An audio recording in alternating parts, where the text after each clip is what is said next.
Shop to try and find the movie Practical Magic because I can't watch it anywhere that I have on streaming services. You have to like buy it, or I don't have the streaming services that it's on. So I was like, you know what I'm gonna do? I'm gonna go to an op shop. I see it all the time at op shops, constantly. I swear to God, I remember seeing it at every single op shop I've ever been to in my life. And yet I went to 5, did not find it anywhere. Of course not, why would I? But I did manage to get Vampire Academy by Rachel Mead? Don't know that name. And then Angelika Frankenstein Makes Her Match by Sally Thorne. So I'm gonna do like a spooky reads October Halloween thing, and those are some kind of spooky reads. I don't like super horror filled books, so that's as spooky it's gonna get. That's as spooky as it's gonna get. I can't believe it. I guess I'll just have to find it somewhere else.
This always happens to me is absolutely goddamn ridiculous. Like, I swear I've seen this bloody movie before in charity shops. Anyway, I've gone to 3. It's a Sunday, so not all of them are open, so I can't really go to the big ones that I know have like heaps of DVDs.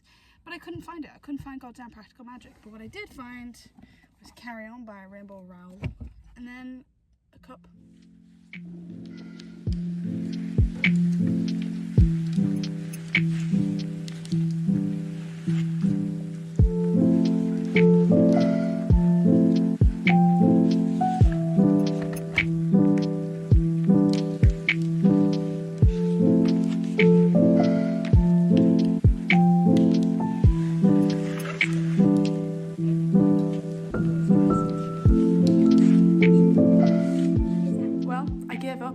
And I just bought it online.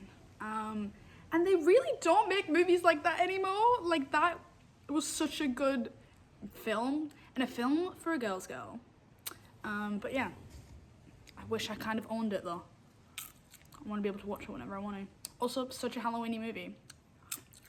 I like fall. I'm not in fall, in summer currently, but you know, good stuff. I'd also like to say that nothing beats a 90s Sandra Bullock movie. I love her. Just every movie she's in. Speed, While You Were Sleeping, Practical Magic, just so good. So good. Especially in the 90s. That was peak.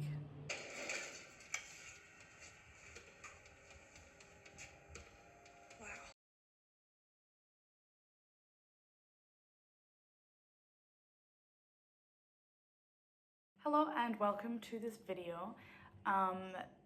In this video, my plan is to do a lot of like spooky reads because it's going to be like an October vlog, but I'm also going to Melbourne to visit my family.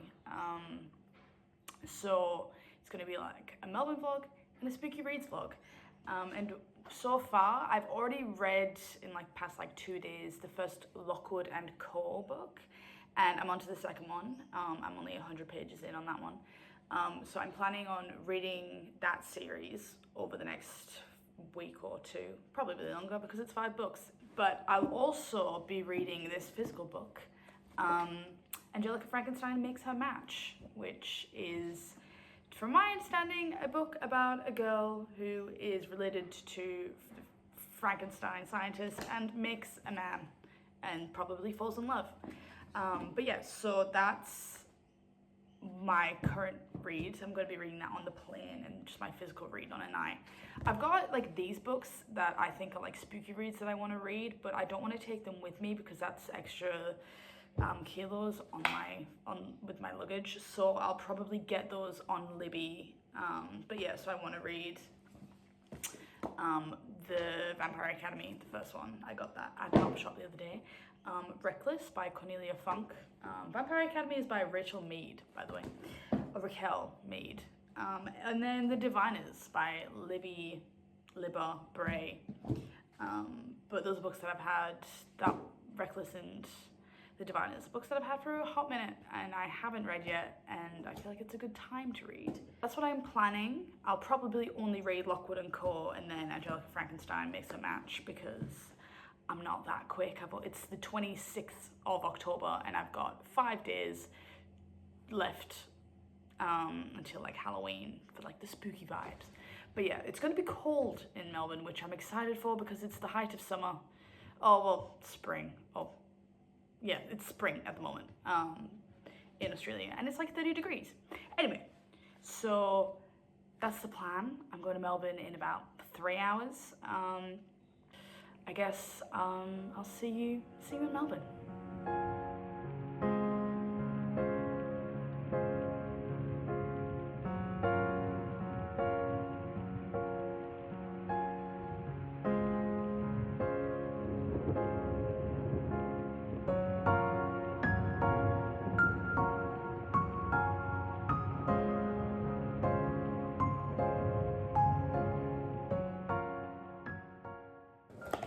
Alright, so I'm in Melbourne, it's the next day. My flight got in at like 9:30, I got back at like 11. On the flight, I read 80 pages of this, and then on the night, I read like another 20, so I'm to page roughly 100. It's good, it's decent. It's not it is what I thought it would be. I can tell, we're only 100 pages in, and there hasn't been like anything like too spicy, but I can tell it's gonna get very smutty. I've never read anything by Sally Thorne, but I know The Hating Game was like rather smutty. I didn't read that though. But yeah, so just by the amount of times I'm mentioning just genitals, I'm gonna assume it's gonna be very sexual. But yeah, it just kind of feels a bit jarring when it like goes from them just having a civil conversation to like him being like, I need you, I want you, but I can't have you. And it's like, I don't know, it doesn't feel like it flows. I'm kind of like reading it, I'm like, did I just like mindlessly go over a paragraph? Like, why are we at this point now? Like, how did we get from here to there? Other than that, it's alright. It's a weird romance thing. Yeah, so my plans for today is I'm going to go op shopping. Tomorrow I have my sister's baby shower and then a Halloween party. So I have to find an outfit that can match both. I'm just going to probably go with Barbie or maybe a witch. Like I might just get like some really witchy stuff and then like put on a hat and then, you know, like it's going to be witchy aesthetic and then put a hat on a broom and it'll be witchy. But probably just going to end up going with Barbie. But yeah, so I'm going to go to the nearby Savers. And yeah, so just come along with me and we'll go op shopping.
Page 259 of Angelika Frankenstein makes her match. And I would just like to predict right now that Will, her love interest, spoilers possibly, is the Vickers replacement. That's my prediction. He said, I cannot retire until my replacement is sent. That's my prediction. But yeah, we'll see if I'm right in about 50 pages.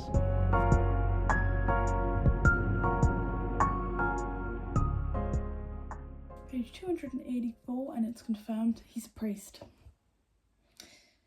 I mean, to be fair, like 5 pages after I realised it, they literally were like, oh my god, are you a priest? So it's not like I guessed it before they even mentioned it, but I have read Frankenstein, but I was like 16, so I don't really remember what happens.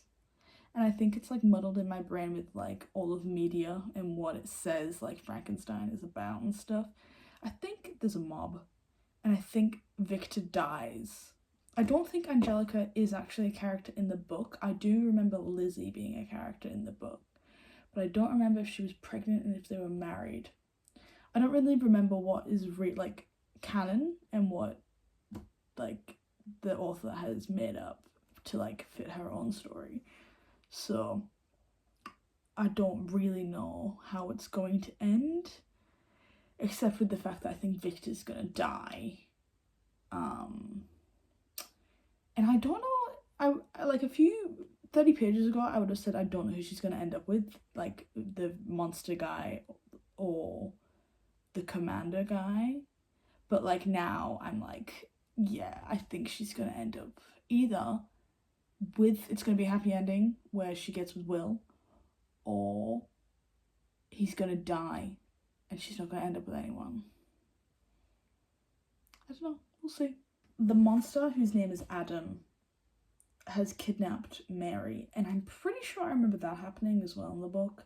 And I remember her giving him the name Adam, like I remember that he had a name, but I don't know if, so I feel like that happened. But also I feel like Victor became a lot more obsessed and maddened like well before the end of this story. And like I remember he was on a boat and he told the story. I really should have read Frankenstein. I should reread it, but I didn't. Like, I hated reading it the first time, and I always thought I would never want to read it again. Because, like, I read it in English, and that is one good way to guarantee that you do not like a book, is to read it for English class. So I always told myself I'd never really reread it. But, I mean, I could reread it, I guess. It's not super long, but it is old. And I kind of want to see what matches up with this story. I could listen to the audiobook. That's a good way to get through classics. But yeah, so I'm like reading stuff and it kind of is ringing a bell, but also like I don't remember.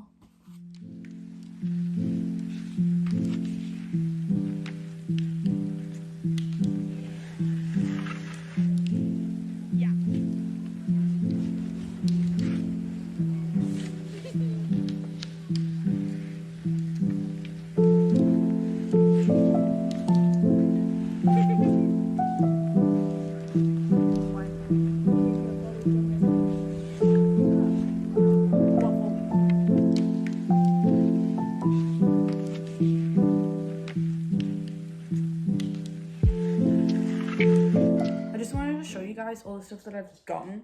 I've gotten quite a bit. I spent like $100 at the op shops over the past few days. So first of all, I got these. I think they're cute. Which are just pants. Got this cute little shirt. Got this, which is like a little layering thing. Got this one.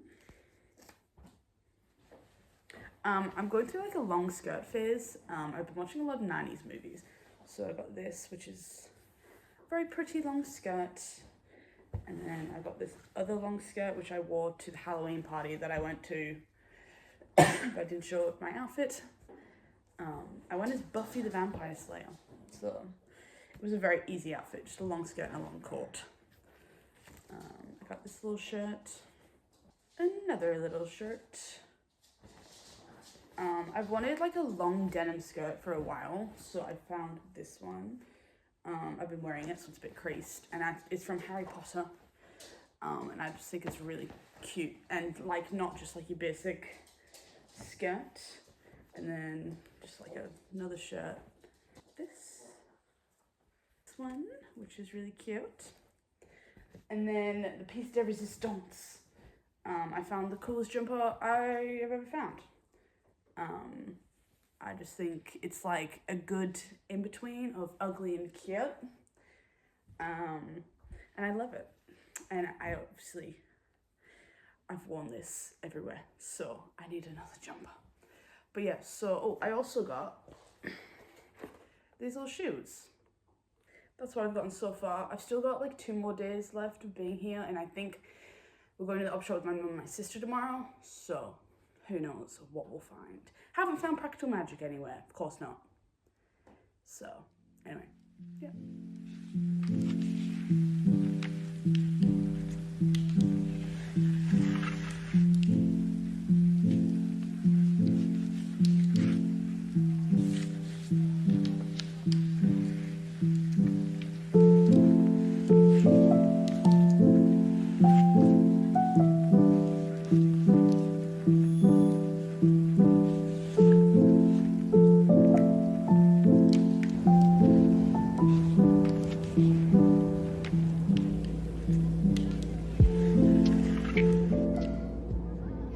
Alright, so I'm back in Brisbane, back home.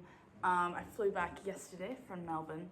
While I was in Melbourne, I did finish Angelika Frankenstein Makes Her Match, and I also finished the Lockwood & Co., the Skull in a Jar or something like that. I've noticed that like the first 2 books of Lockwood & Co. are pretty much like the first season of the show, and the only season because it got cancelled. But yeah, so it was very similar to the books, which I like. I like it when they do a correct adaptation, and like the adaptation reflects what was in the books. But yeah, so now I'm to the 3rd one, which I'm going to continue on with the series in my own time. But I really enjoyed it. It's very similar. So I didn't really learn any new information, but I'm very keen to see what happens in the next books, because I want to know. I hope that it tells, like, it explains why the ghosts are around, and like they realize why it's now a phenomenon kind of thing. Like, that's what I'm hoping to find out. And then with the Angelika Frankenstein one, it was alright. It wasn't as smutty and spicy as I thought it was going to be, which I mean, I wasn't reading it wanting to read smut, so that's good. Yeah, it was alright. I haven't read Frankenstein in a hot minute, so I couldn't really remember, but also I realized at the end that it didn't matter that I hadn't read Frankenstein because they changed the ending, which I don't like it when books do that. Like, you're basing it off a book that already exists, you can't change the ending, and then it made it so that, like, Victor doesn't even die. I mean, I guess she's already added a whole new character, and I think Angelika wasn't even in the original books, so it's not much of a stretch. But anyway, I can't remember what I gave them. I think Lockwood & Co. I gave 4 stars. I think I probably gave 3 stars to Angelika Frankenstein. It was alright, it was fine. Anyway, but that's the end of this vlog. It was just like a spooky reads going to Melbourne thing. I don't know, I just wanted something to do while I was there. But yeah, hope you enjoyed it, and hope to see you next one.